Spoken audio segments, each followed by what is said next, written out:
ASMR video brought to you by Brutus ASMR. So this is actually my first video from my bed, which is kind of shocking at this point, but I thought since the channel is very geared toward sleep and relaxation, I thought I'd do this one from here. I think there's something really cool about what's happening with this channel, and I'm excited to be creating again and investing my time and energy into this channel because I think it's doing pretty incredible things. Thank you for everyone that commented and engaged with the last video, but let's just get into this one. So I have another ASMR video that did very well. It was a college advice video that was mostly geared towards applying to college and not really advice once you're in college.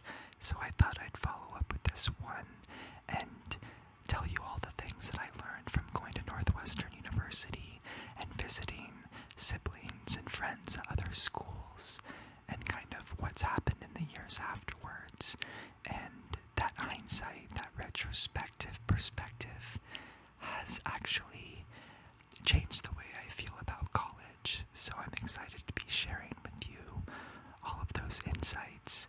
If you've already been to college and you're past that, then maybe this video can relax you into knowing that you don't have to deal with any of this. But if you are a future college student or a current college student, I really hope that this video can be helpful, because I think we kind of get wrapped up in the wrong things a little bit in college and leave college with some regrets. And the last thing that I'd want you to do is to leave a college experience with regret. So let's get into it. As a lot of my subscribers know, I went to Northwestern University in Evanston. It's 12 miles outside of Chicago in the Midwest. And the type of students that were at Northwestern were from all over the world, all over the country. A lot of students came from New York and East Coast kind of towns and schools, where the West Coast representation at Northwestern wasn't actually that prominent. There was only a few of us from San Diego that went, and only a few from LA, and it was a great way to meet other students and people around the country. But Northwestern, as a private school with 8,000 students, is going to be a very different experience than if you were to go to Ohio State with over 30,000 undergrad. That kind of comes more into applying and what schools you like, but hopefully you're going to a school that you're excited about.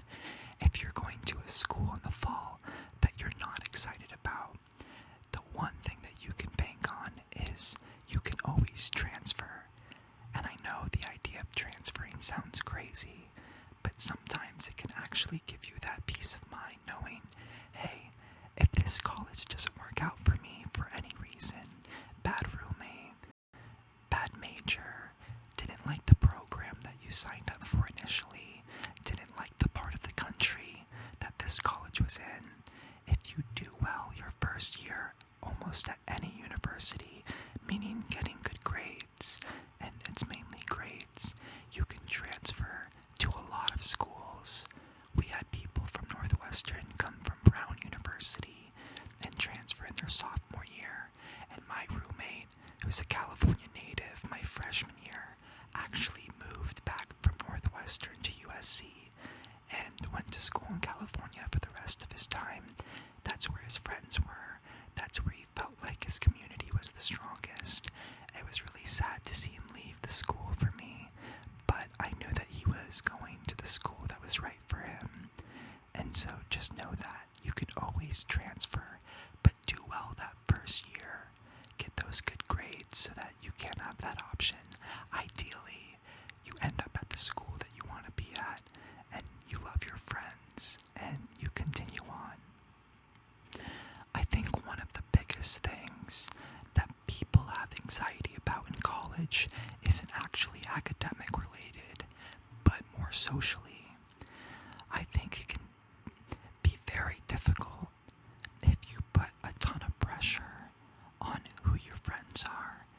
you're socializing, what fraternities or sororities you're getting into, what a cappella group you get into, what improv troupe that you become a part of. A lot of these schools have very competitive clubs and programs and groups, and sometimes if you're not really on top of that, you can feel like you missed the boat. And all of these, other students have these communities, have upperclassmen friends, have traditions within these groups or fraternities or sororities.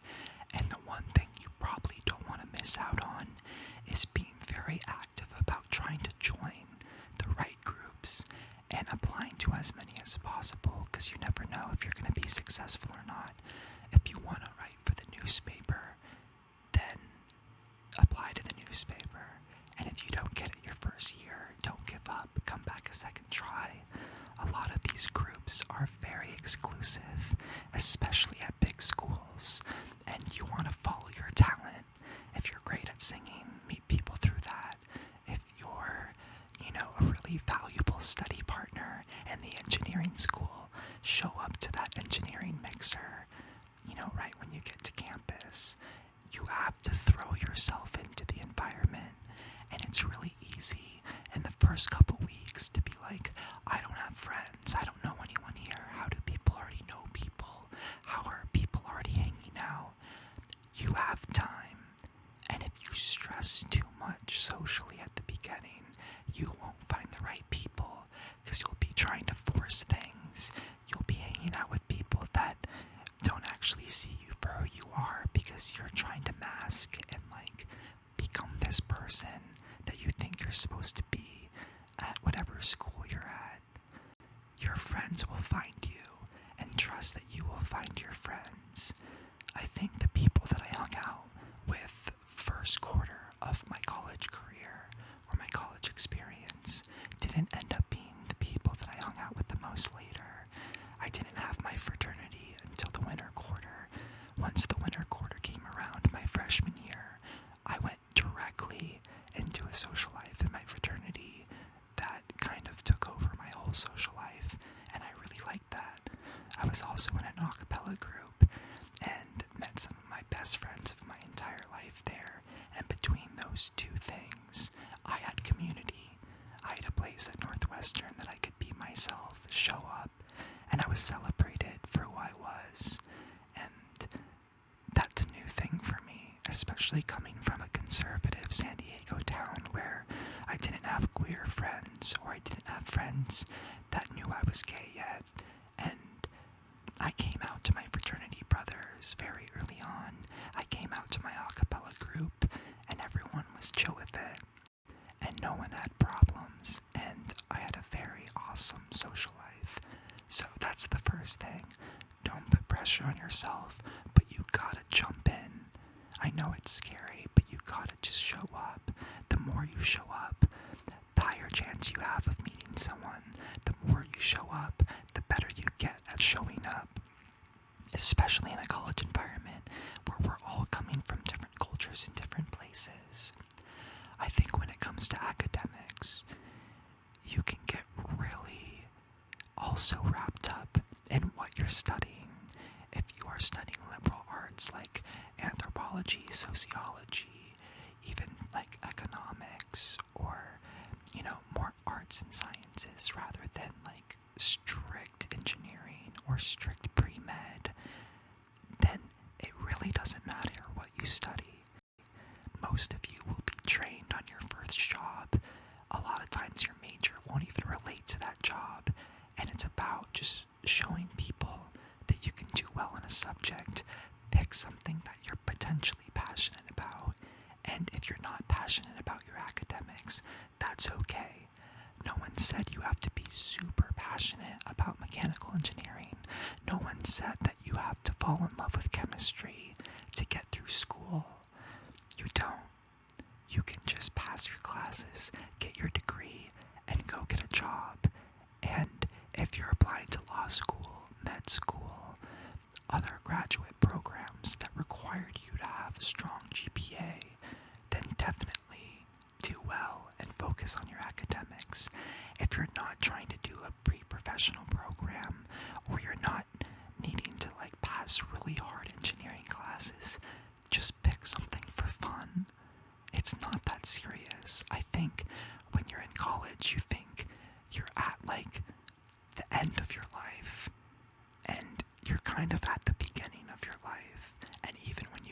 graduate, being a real person in the world is so different than from being a student.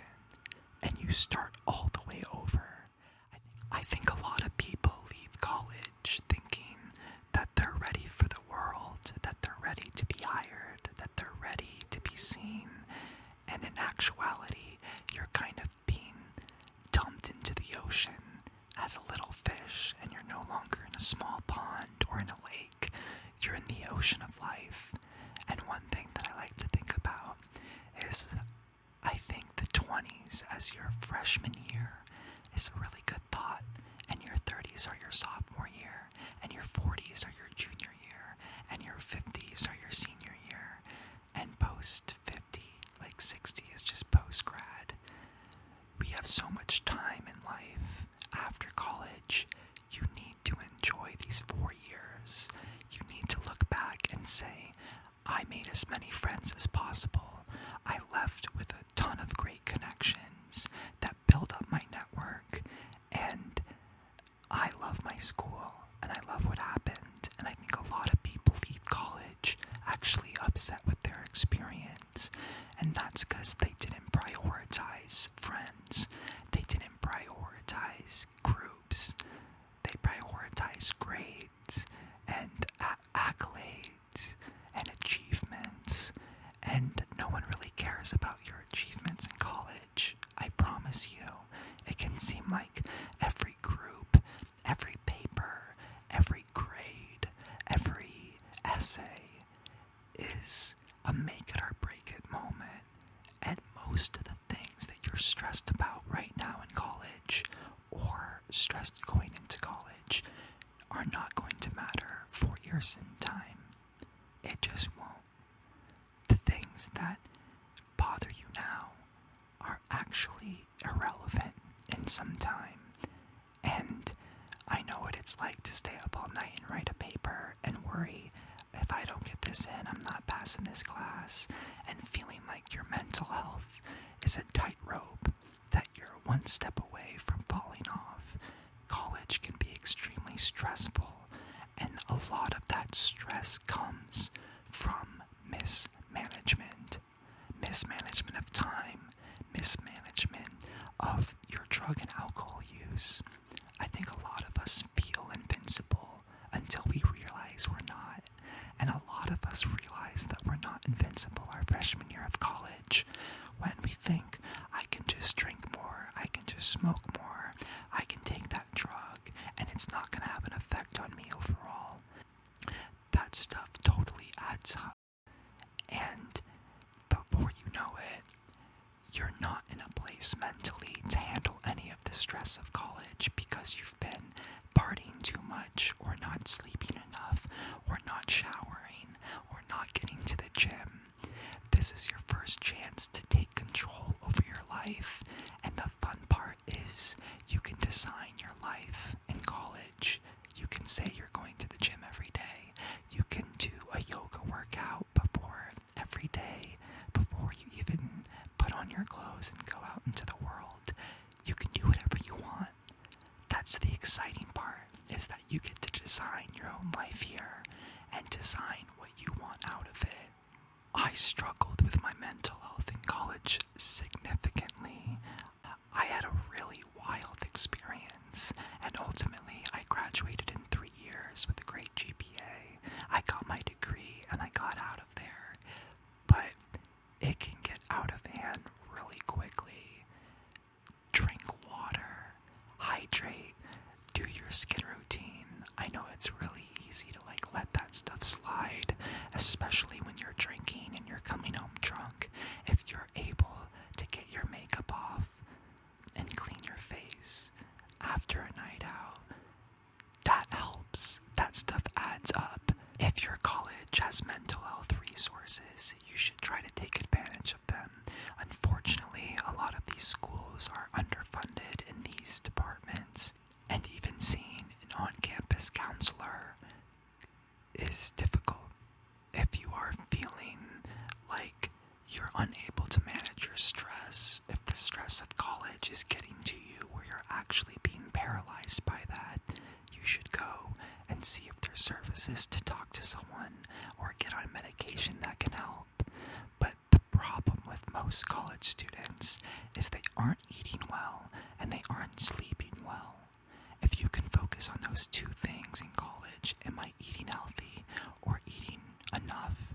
And am I still getting 7 hours? Do I need 8 or 9 hours to get through the day? Am I good with 6 hours?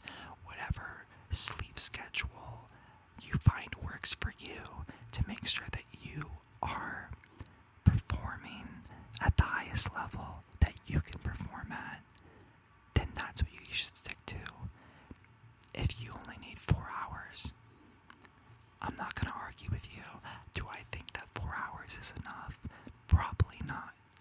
But you go for it. You do what you need to do.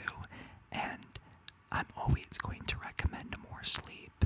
Sleep is your friend when it comes to mental health, especially when you're in college and you're stressed. Lack of sleep plus stress plus drug and alcohol use plus social anxiety of, am I partying enough? Am I seeing my friends enough? All of that can snowball into a negative situation. I think people think that networking is about schmoozing at an event or reaching out to a successful alumni.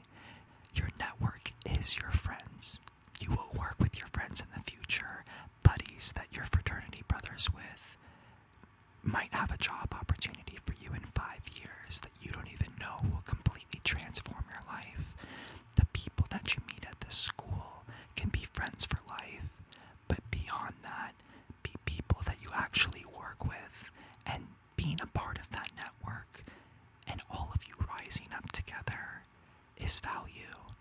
And if I were to pick between having a perfect GPA in mechanical or electrical engineering and having no connections or friends, or getting a 3.0 in psychology and being the life of the campus, I'm gonna pick the latter every single time. There are hundreds and thousands of students across the country studying the same things as you, doing just as well at a reputable school. I don't think it's wise to prioritize your academics over your social life. And most people would be like, what are you talking about? You're in college to study this. This is the only place where you can study this thing. Yes, I'm not saying fail out of classes, but I am saying that friends are very important. I had a whole group of friends from Northwestern that went to Los Angeles. I had a whole group of friends that went to New York. When I relocated from Los Angeles to New York, I moved to New York City with 4 best friends that were already there and a whole network of people that have gone to Northwestern over the years that might be older or younger than I am. And having those friends is what got me my sublet. It's what got me some of my first jobs. It's what made my life here in New York. If I was focused on being in all the school plays and not making friends with my fraternity brothers in my a cappella group, I wouldn't have my life here in New York. And I want to talk quickly about sororities and fraternities. I think, unfortunately, the culture of these organizations and groups has kind of been outed, and the hazing and the strict rules in the sorority world are kind of being brought to light. I had a very positive Greek life experience, and I don't want to say that that experience applies to everyone, because it clearly doesn't. But if you are going to join a fraternity or a sorority and you go through that process, don't think that there's only one house for you. Don't think that there's only one sorority for you. Looking back on my college experience, I do have a couple regrets, and one of them was that I wish I was more forward with romantic interests. And I think it's really easy to be a little shy and to yourself out there and to not be confident, especially when meeting people that you're potentially interested in and that you want to play the long game with. If I were to go back to college, I would have been way more blunt, way more straightforward. I would have just calmly told people the truth about my feelings and what I was feeling, and I spent so much time kind of still in the closet, even though I was out. I wasn't telling the guys that I was having feelings for, that I had feelings for them, because I was afraid of ruining a friendship. That's a regret that I have. I graduated in 3 years. I kind of regret leaving a year early, because you only get 4 years of college, so you might as well enjoy those 4 years, because there's nothing like it. I think you need to really write out what are the things that I can do after school and what are the things I can only do in school. And I think by focusing on the activities that you can only do while in college, one thought that I have about roommates, I think it's really easy to want to room with friends and people that you already know. And I actually believe that the best roommate is someone that you get along with, that you have good rapport with, but you're not best friends with. In college, if your best friend is your roommate, there's a lot of dynamics where you feel like you have to include them. You feel like if you don't invite them, that you're a bad friend or a bad roommate. And sometimes you're not a great friend in college. Sometimes you don't put in the effort that quarter to see that friend. And you don't want that friend that you're not nurturing a relationship with to also be the person that's sleeping in the same room as you, especially when these dorms are tiny. As I wind down here, I hope that the tingles and the whispering has calmed you down. If any of these little nuggets of wisdom can de-stress and declutter your mind as you go through your college experience, then that'll have done my job. I think there's so much less to worry about than you think. It's just college. And when you realize, wow, from 18 to 22, we're still just children trying to figure it out.